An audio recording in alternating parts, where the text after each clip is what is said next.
Hi guys! Welcome back to my YouTube channel. Salamat nga pala sa nakasubscribe at sa hindi pa nakasubscribe, mag-subscribe na po kayo. Paki-follow po ang aking FB page, Emay Vlog. Thank you!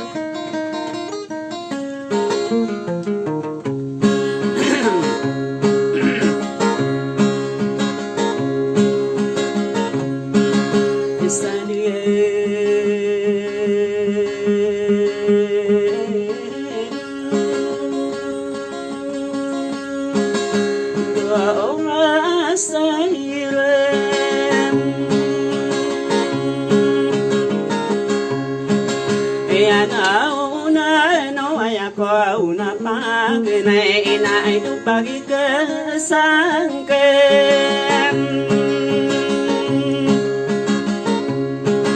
Ane at na ayaw to at tade na ito ikralakaem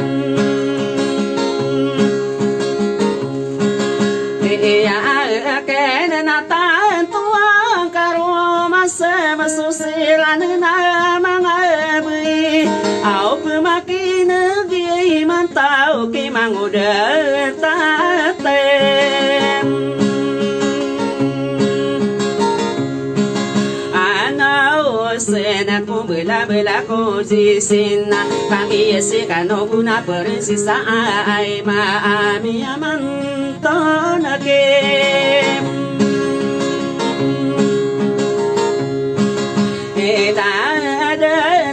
mata hidup wa aidu nasi makam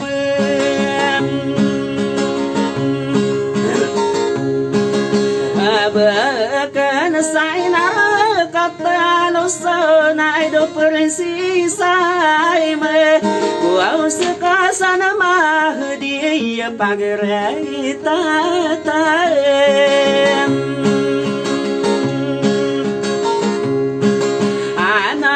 sena sana makang na tasar katam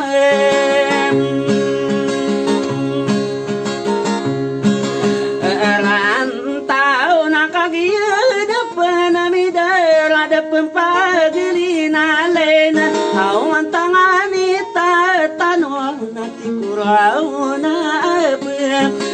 ganta mangude tatano seno ino mga dilade no manabi ko din sinde panu alongana au kabaya nanam ani nasirana mga uno ora ay gawide neme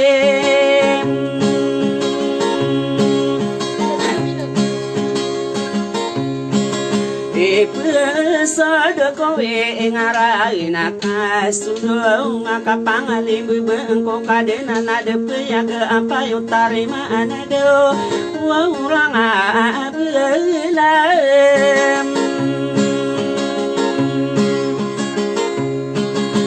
asian atiku kumbayan nona inumang tatano amango de tatano sena de to apangi de uno sirana mangarage tama sabito ano saya kude pesodin awalu bismillah na gusui setada ngarani surahima maporo aku malana ayam beya beye lemu aku rezeki nae pande patiwa adini solangeta au na pitona piaise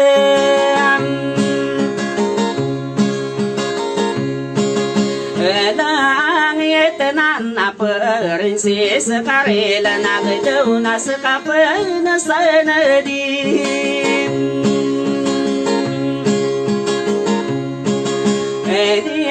dawa pagere ita tano ai deuna na kuone deton aurayan na adunia sulang ita aya onto batadina aya kisarate no sirana mga deto mga bibilang atau alasana nakina tasimpana narapa unina ngainem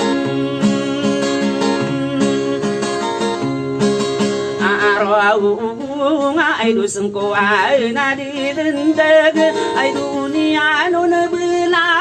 na sopito na bisa lope ayake embe na non na gele de no e kamangi gina yunan no e ke basu de no lambunga mawe ku dunia na ku manga de to benio pekena cimango de tatano senaten kakano sasudi ka benio di katawe sakan solo loti ada ilaya sapuru kati ulong asabe kade pente tagom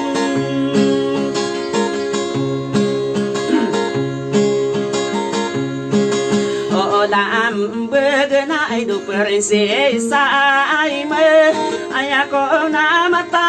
na detua segere manganong ko ke mai de salawatana kampena pangolo asiyo gugi na sosiyo gusangkai dunia ayau to watan para luita bita sinigi ola ola suwe sungiri ni de debi tani ka ayau to tande satawa di ronam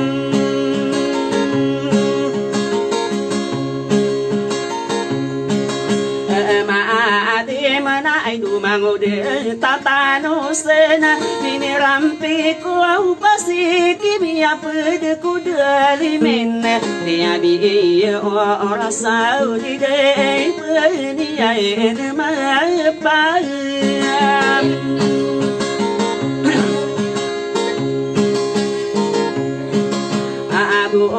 mata na du ni andena ame mambu kam du de sai sa otu ai ngede karoma sayam boden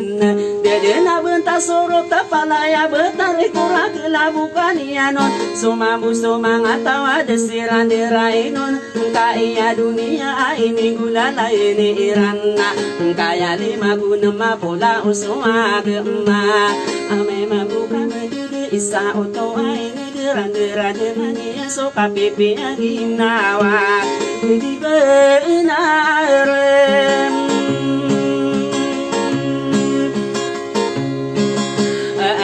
ambona ai du pangono tanasuna malubu kundirana kadina beroto aya de na kalabu en mangu de tatano sena ai pane patio pamakutan suamala pala pengkamarin nawa bermai kasem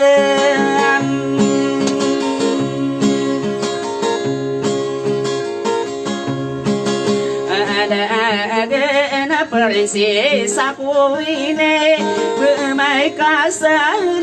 na de surta aiman de paru are ber ayang kakak mai mawatan ku ala di dunia no kailid na ene bam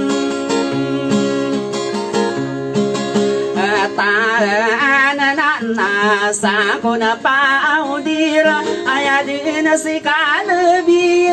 dugi matai din nanna potere kapan ni kan no lang wa do tian be ipanoro gena no lang wa besan ni yan dugi de to aya de to dia mina makira gesarana wa mangana kasaire tane indire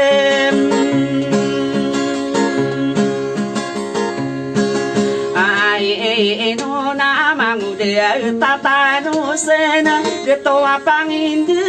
na kaya to atande maki na de pamana sombela bela soji sena ge kanu ama apa made kala kanu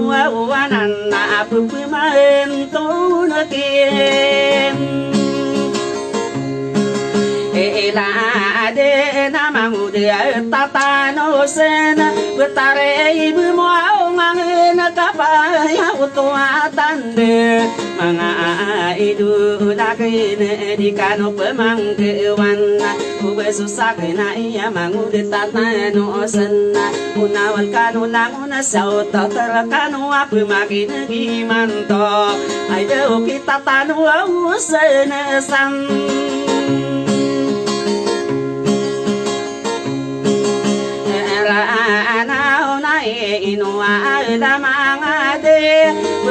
Sisaku ini ay nagustuka sana ay may niyaakti din alongan na apupumanto sa suguki mangudet tatanos nagiye ipangkatoman ay deusa kapapantage ay naya nagusid to mahid tagerita tanos nasima kabubukena araka tama arata una dewa pakina itinom mana kau nawala kanora kena di menang corona kakagi mata tangkeda sudi tahu na pagerin na langun tanitung naya budi katawi otawa aya otawa tande benar serasui isabu sau de sana bisa sau tawa arana benar be de isabu sabu unana budi benaram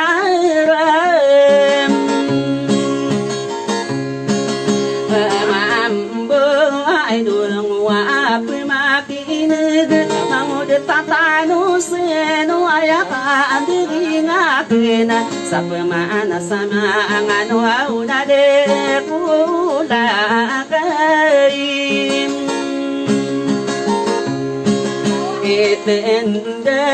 berabagai denganana reberana diruyuana nangikanu amapa kagia katawan deno tamuana muslima waranu mangatawa kapekeri betiang kasubusu tuan tano dekalembe saatega bede benar mamuana kupagere ko ade toa kairo dinga kubiye betia kena ayasi de to sade kakataya da besirana aona no da na kena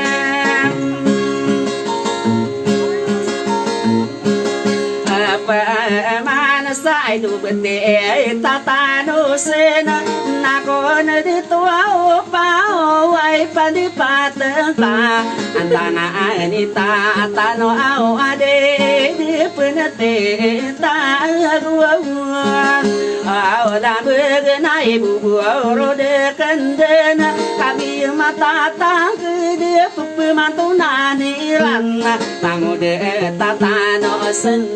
di ko masiro geni mapamuno sobudi di ko kapande atau bisa ikadu na amaya mai pemana biti de mata airan au sama guyu udah hitam ade mana nana deni ide kumaro mangude tata no sena kabek di katawe sokoro upai nanta nga ini langkau sena kota no menamaran dengan ingatan pagi ingatan kau di mainan tara kita ubengko ai penede la den ko tata no sena kami mangangano namiarang ko masirano na mga idula ke nasade kan naraim buau na sabo saylam rakana ulanung